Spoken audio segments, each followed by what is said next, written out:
The Unlikely Innovators with Mike Comito and Steve Gravel. Presented by Cambrian R&D and the Center for Smart Mining. Steve, look at me. I'm the captain now.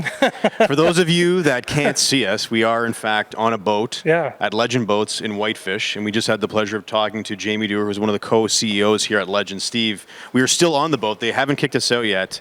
Yeah. What did you think of that chat with Jamie? Well, I think I nearly wore my nautical-themed Pashmina Afghan to go with your little segue that you have at the beginning of the episode. But no, awesome. Like I said in some of the things I was talking about during the episode, you don't think of this much innovation going on at pleasure craft companies, but I think, what an innovative place to be at Legend. Yeah, and I really think that when Jamie was talking about how, they're obviously constantly looking for ways to integrate new technology into their boating platforms, but I think even when he's talking about that technology, the people is still just important, right? Like you can have the most high-tech boats in the world, but if you don't have the right people and you don't apply the same type of innovation to your HR process, how you treat your people, you're not going to sell as many boats as they do, right? So I think it's just a top-down approach from the design, the manufacturing, the selling, just maintaining staff. So it was great. I think maybe on that note, we should probably give Jamie a proper introduction. Yeah, please. So again, I just had the pleasure of talking with Jamie Dewar. So Jamie, graduated from Wilfrid Laurier in 2005 with degrees in business in physics and computing. So again, a little bit already unlikely and innovative to come back to the boating company. So Jamie focuses business and tech passion on growing Legend Boats. Since joining the company, Jamie has helped Legend grow into one of the best-known aluminum boat brands in Canada, and now distributes their products through nearly 60 dealers across Canada while selling direct through 3 of their own Legend retail stores. Mm-hmm. In addition to running a successful boat business, Jamie is a volunteer mentor at the Norcat Innovation Mill and truly loves getting involved in helping new companies however he can. When he's not working, Jamie loves spending time with his family outdoors and on the water boating, living the lifestyle that he's dedicated his career to making available to as many people as possible.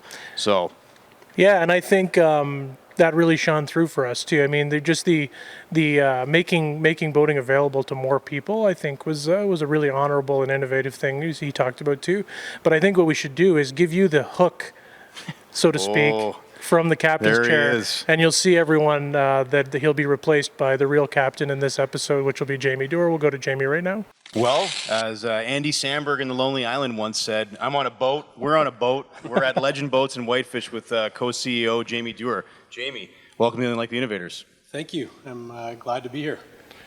Well, we're glad that we're here. This is our first time doing a podcast on a boat. I'm glad you guys are here. Glad to be part of this. Yeah, we've done podcasts underground, on surface, and now on a boat. Not quite on the water, but as close as we're going to get, I think. What do you mean? Isn't my hair moving right now? Yeah, I think Paul's got the green screen going. Looking like we're on the water. But yeah, so we always like to start off with a question of, in terms of, your journey before we kind of talk about Legend and what the cool stuff that you guys are doing. But when you went off to university, was this always the plan to come back and work in the family business and help take it to the next level? Or did you have a different path that you thought you would embark on and kind of made your way back this way? It was a long time ago now, but at the time, definitely wasn't the plan. Wasn't a plan not to, but wasn't a plan to. I didn't really know what direction I was going to go. I was always passionate about business, passionate about technology. Went to school at Wilfrid Laurier down in Waterloo, and again, went away and said, I'll go out of town. I don't know if I'll ever be back, but I could tell you, and there's one thing with Sudbury, and I've seen this with my friends as well, is as you kind of go through it, you start to miss Sudbury. You want to come back home. And so I did know before I even knew what I was going to do from a business standpoint, I knew I wanted to come back to Sudbury. And so it wasn't I'm definitely coming into the family business, but at the time I was either going to start something myself, get into my own business was one option, or come to the family business. And when you look at it, we just had such a good thing going. My dad and Vic Duhamel, his partner, had created such a great company. They've always been fiscally responsible, done well from a financial standpoint, was very safe. So you had that backing versus kind of starting something new. You don't have that history behind you. They built a great structure. And at the time, my business partner, Mark Duhamel, one of the most brilliant people in boating, so knowledgeable, great on the operations side, and he had kind of pretty much already taken over as general manager, and I just saw it as an opportunity. If I got into this, that's kind of like a step ahead from starting something fresh, and it's in a great industry.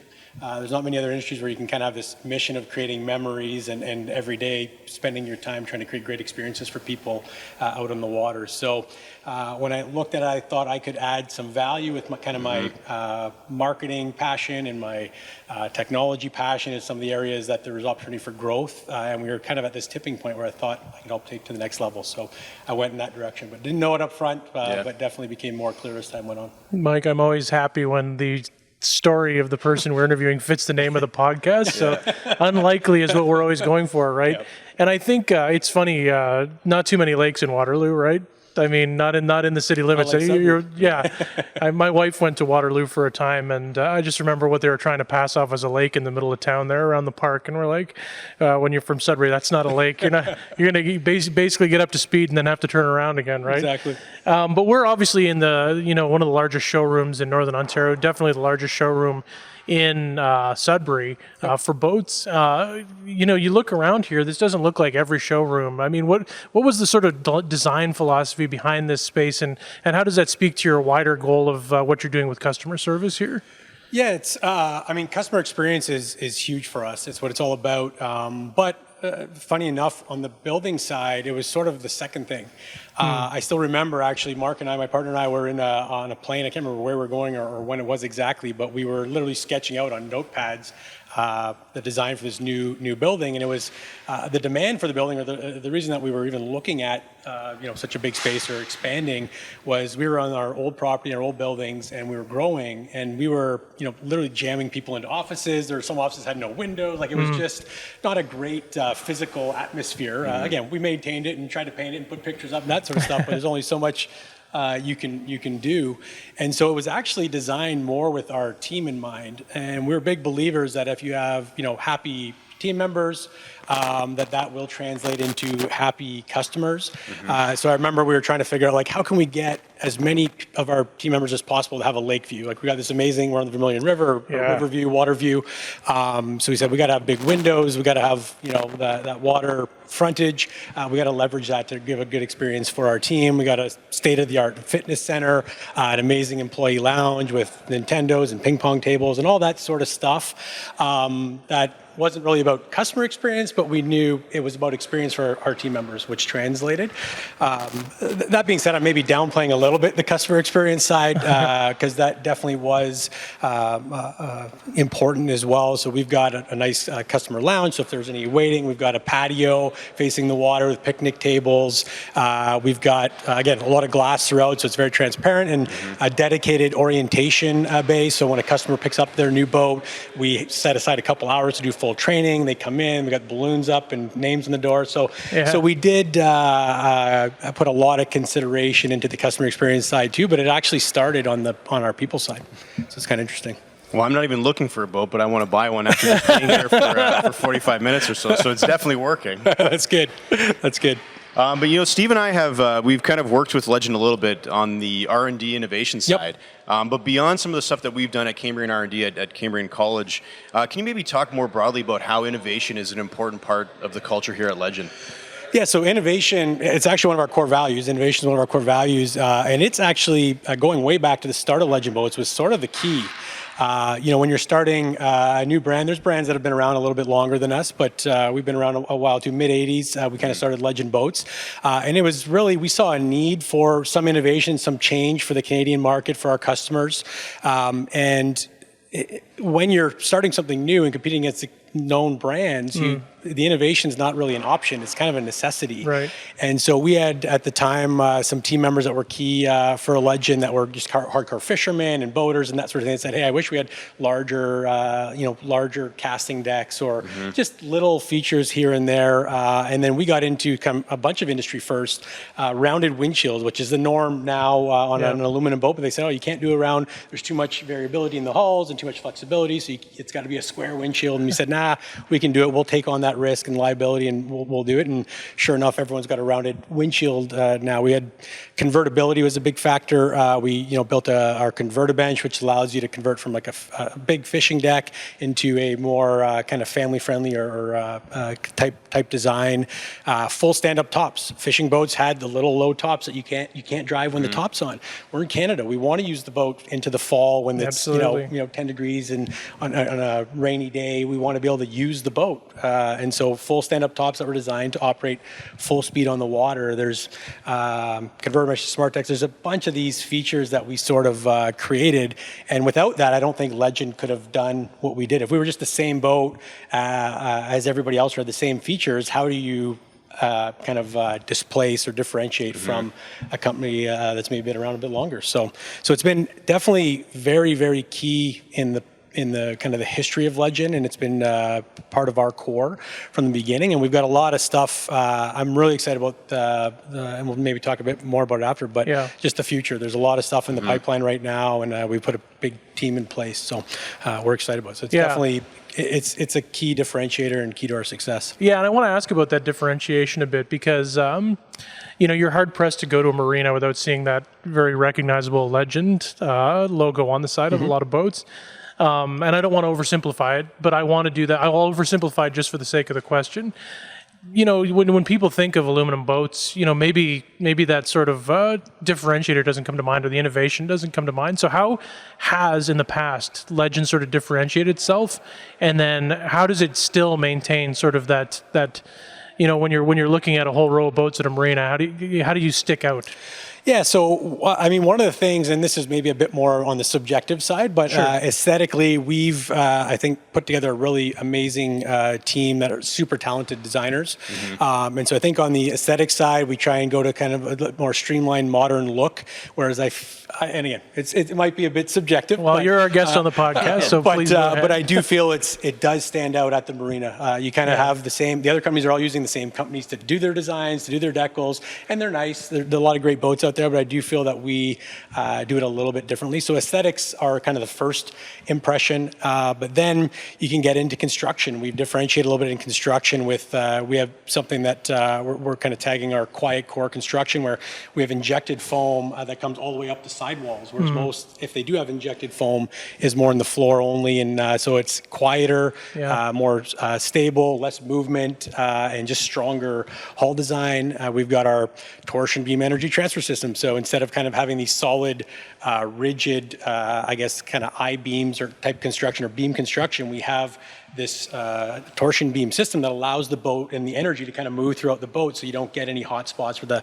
So those are maybe, again, you can get more technical on it, but then even just cool features. We've got like our cool box, which is a cooler built into on some of our boats. We have a little 12 can cooler type functionality with ice packs that just fit into your passenger glove box. Because we know when you're going out for the day, you got to stay hydrated, and you want always want to carry a big cooler around with you. So I don't know that there's any one thing. It's really just doing all these different little things on the boat side. The convertibility continues to be a big factor, and we're working on some cool stuff now. But that converter bench we've evolved over the years, where you can we made it a 50-50, so you can flip one side down or the other side down, so you can access water sports and flip it all down. You got a huge fishing deck, but if you want to go cruising or get people around, you can flip them back up. So convertibility, we've got a lot of focus on that, and that again stems from customer feedback, where you used to buy like a little utility boat, then you had like a bigger fishing boat, and then something to do like water skiing and tubing.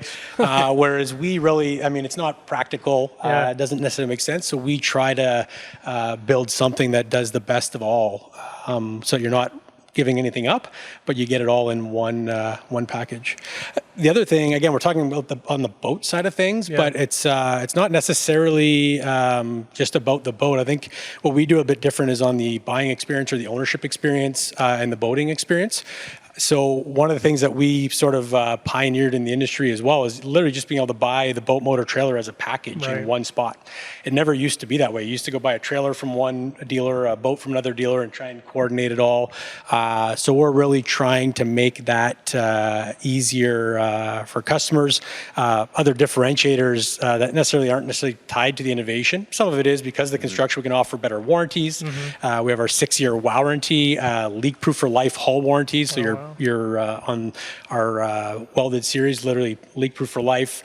So we differentiate in some of that as well, and that's an advantage. 100% Canadian company. There's not. Can't go wrong. I don't think any out there that really compete head-to-head to us now. They've all either moved or shut down and family-owned. That's one of the things that we try and do different, is try and give you that sort of small-town local company experience. It gets a little harder as you grow, but we're very put a lot of concentrated effort into trying to maintain that sort of family hometown feel and that 100% Canadian feel that we are. That's our history. So, yep. And I mean, in today's world, it's getting more and more high tech all the time. We're seeing new technology, new digital solutions. Yep. In what ways are you guys trying to keep pace with stuff that's coming out so that you can kind of incorporate that into boat design so that ultimately improves the customer experience? Yeah, one of the ways, it's been really exciting. The last 5 years, the amount of technology, and we're seeing a lot more demand for it, a lot more excitement around it. The amount of technology that people are putting into their boats now compared to 5 years ago is insane. And a lot of it's just because it's available now, and it's pretty cool stuff. I think our key is we partner with the best partners, the leading, like on the motor side, we partner with Mercury Marine. Indisputably, again, maybe it's there's measurement that probably would confirm it, but definitely leading edge in terms of technology, reliability, fuel efficiency on the propulsion side and the motor side.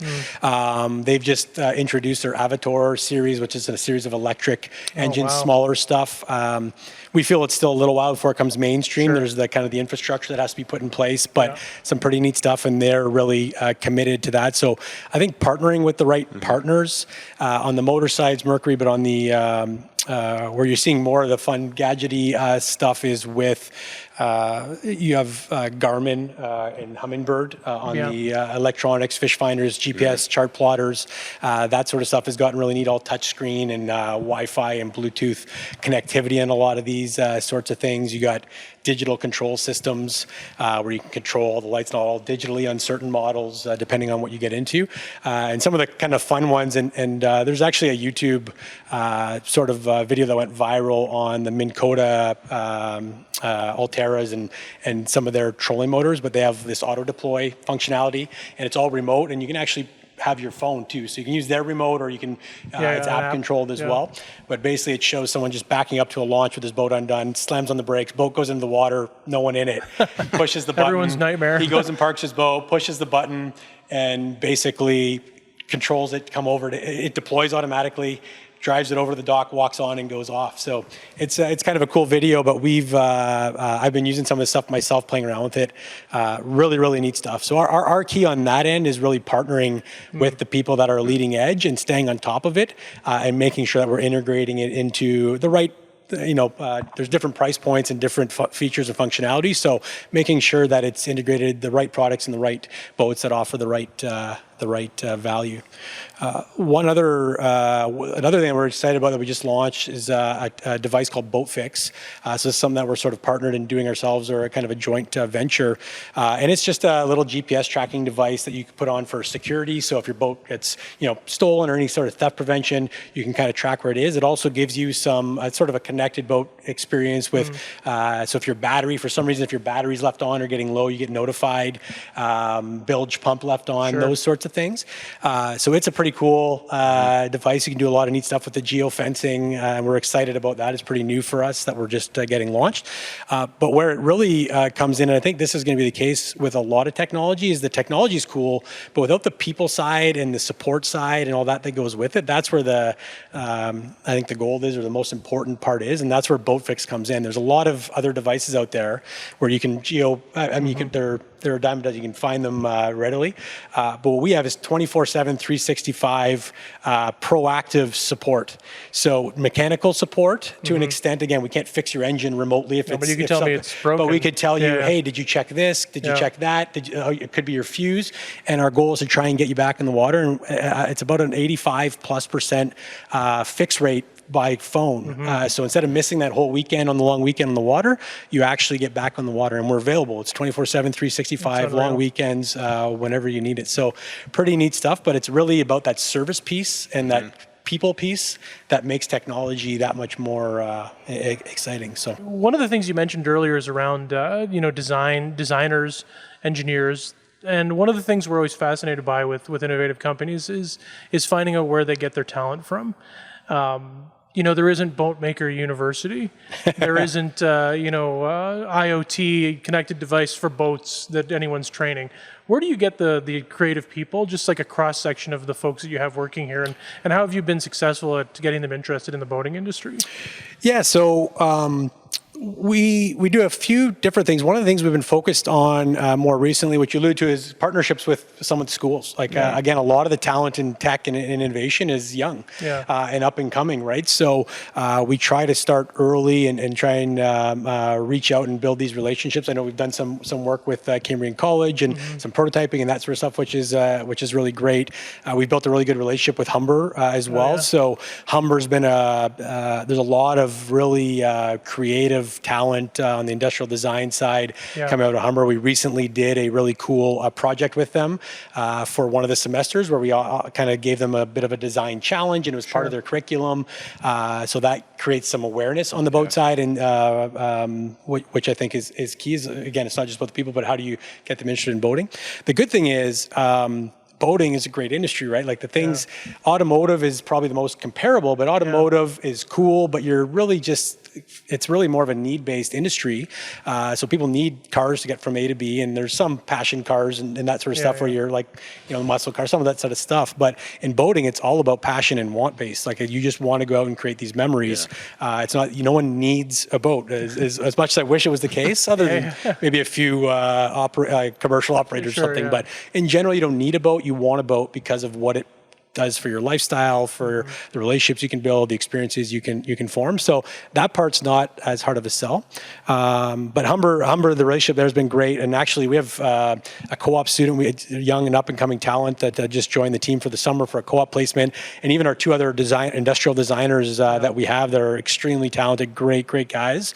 They have a Humber connection as well. So that seems to be the place that we've built a good relationship with. And then on the technician side, because there's the actual marine technician and that side of it, more the engineering side of it. Georgian College has been with our location in Barrie or Innisfil, Ontario.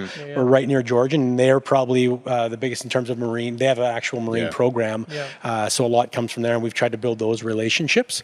And last but not least is just trying to we sometimes just look for good people, and then we give them the training and support and development, and if that's the path they want, we can kind of give them some of that experience as well. We do one of the fun things that we've done in the past to get people, not necessarily for these specific roles, but we call them sprint reviews. I don't know if anyone else coined the term, or it's probably out there, but sort of like a speed dating type thing. So when we were growing quickly, and it takes a lot of time to find the right people, because we look at it as a long-term thing. We're not just, no matter how bad we need someone in a role, we don't rush into it. We make sure we're getting the right person that's going to be happy with us, and vice versa. It's a two-way street. But we did these sprint reviews where we'd have a night where we'd go 3 hours straight, and they just got to meet with a bunch of people, 5-minute little mini interviews, and it was really successful for, we've done this a few times over the years, and we have some really key people here that have been with us, some of them like 10 years, 10 years from this sort of a process. So actually, our head of marketing now is one of them. So that's great. Yeah. You need any innovation even in HR, right? Exactly. Exactly.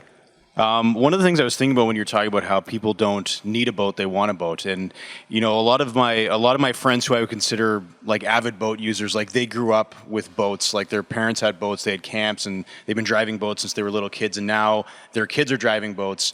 How do you get somebody like, I guess in my case, like I didn't come from a boating family, so like boating for me is kind of like the next frontier that I haven't really tackled yet. Like obviously I'm here and I've already said that I want to buy a boat, but like how do you convert customers who have, you know, maybe grown up in a family where boating is not the norm and you know, to try to get them to think about this as an opportunity to make memories with their family? How do you guys do that? Or is it just simply getting them through the door and it takes care of itself? It's actually interesting. There's a lot of research done in the industry. Discover Boating is a big industry kind of group that does this sort of research, because their whole goal is to try and get more people involved in boating. And one of the stats that's really interesting that ties to that is that if you get people boating, if you can get them to experience it, a very high percentage will enjoy it and do it for life. Yeah. And so we're working on some. We actually just put a new role in place about a year ago. And we're launching, we actually just launched, so this is one of the kind of the up and coming things, but boatopia.com. So we've built a platform for boat rentals.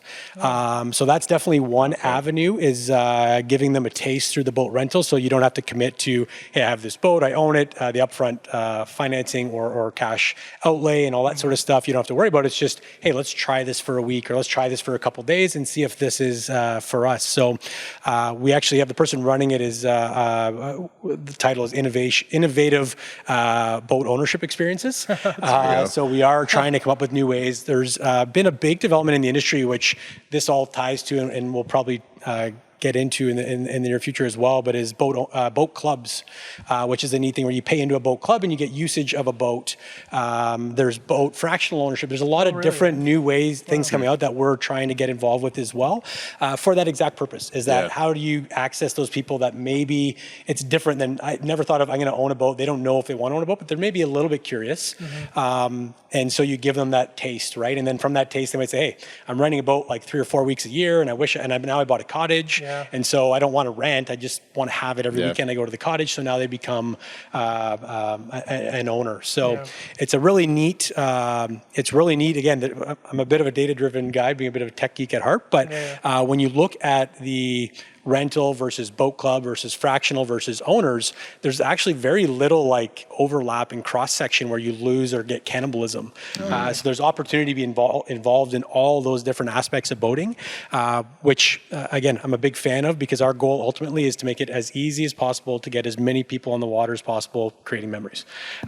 So that's, I don't know if that answers the question necessarily, but we are working on that. It was kind of an issue in the industry where they're saying, there's this sort of population that's very segmented. They're getting older, aging demographic, all these things that are all data driven, but there are solutions coming to make it easier for everyone to be aware, create awareness. Well, especially for newcomers too. I mean, new Canadians that come from landlocked countries with no boating culture, right? That's something we see all the time. So that's important to get them a taste early on too. Well, one of the customer experience things from I didn't actually mention earlier, it's not quite the same as full experience of boating, but we are the only company on the water here in Sudbury as well. And if there's a boat that you're interested in, we can definitely do water testing and go through it with you, and we'll do on-water training, all that sort of on-water orientations. So that helps a little bit in the buying experience. If you're like, what's this like? How does it work? We can help you through that. Again, it's not the same as renting and using. It's not about the lifestyle at that point. It's more about, am I comfortable operating it, and is this the right size boat? And so we try and eliminate that friction point through I'll that say experience this as for well. you. I bet you that closes the deal a lot, because I'm sure if you do that experience, how do you ever leave without it then? The wind in the hair. I wouldn't know what the wind in the hair is like that much, but the wind in the hair and the real experience definitely is. It does put that feeling that you get is what it does close the deal. There's no question that people realize that this is for me. Yeah. We've been talking a lot about, like, obviously there's a lot of exciting things happening right now with Legend, and I mean, as much as you can share with us at this point in crystal ball, like what can we see in the future that's exciting for Legend? I mean, one of the things we wanted to ask, and I'll ask this so that Steve isn't embarrassed in case we're not up to speed on this, but like we're seeing EVs coming all the time now, especially in mining. Like, is that coming to boating? Maybe I'll throw that in there as where you want to take this question. So on the EV side, definitely a lot of options becoming available. A lot of companies out of the woodworks, kind of like on the automotive, where there's these new brands out of nowhere when there's been almost the same brands for so many years. So you are seeing a lot of that. I would say it's still, and again, this is, you probably get different opinions from different people, but I would say it's still a little ways out, and a lot of it is cost. And on the automotive side, they've got the cost down to where it's a manageable difference and sometimes not much of a difference. But then you get into the infrastructure side. On the automotive side, they've gotten the infrastructure to the point where it's acceptable for a lot of people, but depending on your situation, not for all. Boating is still far behind. So the engines are coming now. The options are coming in terms of the technology is there. The infrastructure, the costs of battery and charging, and that's what's, I think, still going to be a bit of a bottleneck, especially with when you get into batteries are heavy.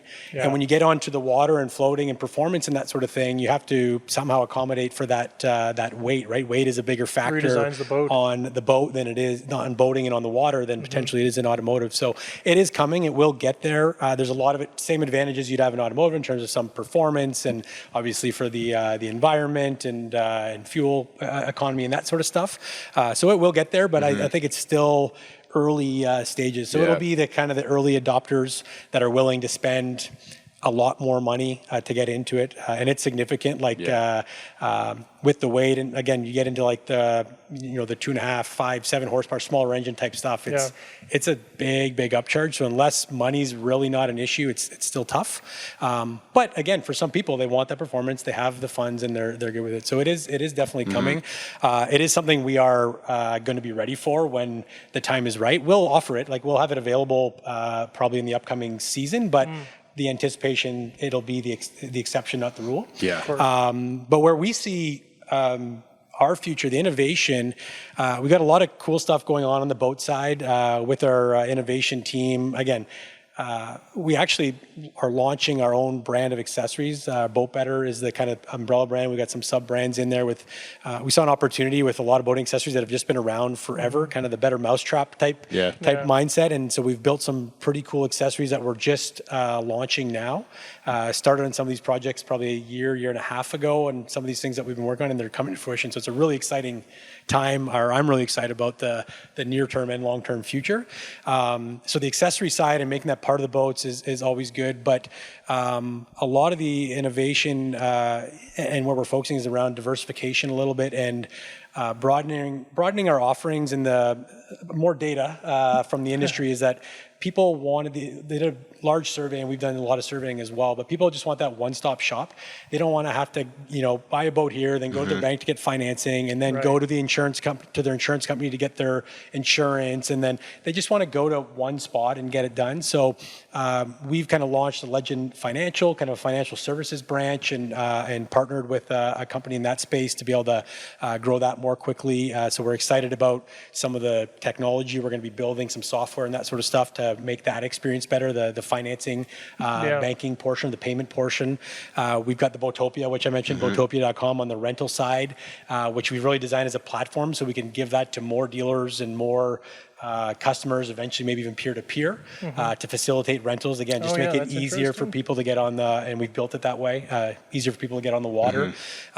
We've got the Legend Insurance piece has been actually good. Being in the industry for so many years, there's a lot of kind of broad-based companies. Most people will go to their home insurance and just add it to their home policy, and they don't realize it doesn't cover if a raccoon gets in there in the winter and things that can happen because you're in the marine industry. So we've kind of built the ultimate package and very, very competitive pricing, so you have good coverage, but then the customer doesn't have to shop around. And we're doing a whole bunch of software development to automate this stuff for the customers in the background, so it really is an easy, low touch buying experience. Online purchasing is another thing that we're close and working on to make that whole ownership experience a lot easier. That's where a lot of the innovation is. On the boat side, there's kind of augmenting and improving and through, again, new products, accessories than the existing boats. But the other area that we're focused on is kind of expanding the range with the way the world's gone is niche markets are no longer small, right? Niche markets actually get a little bit bigger because of social and all these different followings and that sort of stuff. There's a lot of opportunity. So some of these things like different segments or there's opportunity for new segments, some smaller boats, some bigger boats, some heavier duty boats, that sort of stuff. So we're forming some relationships and doing some design and research on some of those. So that you're going to see some new stuff in the next. These take a little bit longer, but in the next 3 to 5 years, some pretty disruptive products that we're working on. Yeah, keep them wanting more, right? Yeah. Don't give away everything on this podcast. Watch Legend Boats. But I mean, it's obvious that there's no shortage of innovation going on here, and maybe unexpected to some of our listeners. You know that a boating company like Legend has been doing so many things in so many different areas. The financial service, it just makes sense, right? Yep. You know, and it's something your customers are definitely looking for. We've kept you a good amount of time here, and I could probably sit. These are such comfortable seats on this boat. We could probably stay here all afternoon. But I think one of the things, we like to end on sort of a fun note. So Mike and I sort of thought, well, what could we ask Jamie about this? Someone who's been around boats for so long. What's your sort of best go-to boating story that has a positive spin too, right? That's a tough one. I've grown up boating, right? Like my whole life I've been boating, and there's just so many that it's hard to really just pick one specific story or instance where it's just like, oh, I remember this one time on the boat that this happened.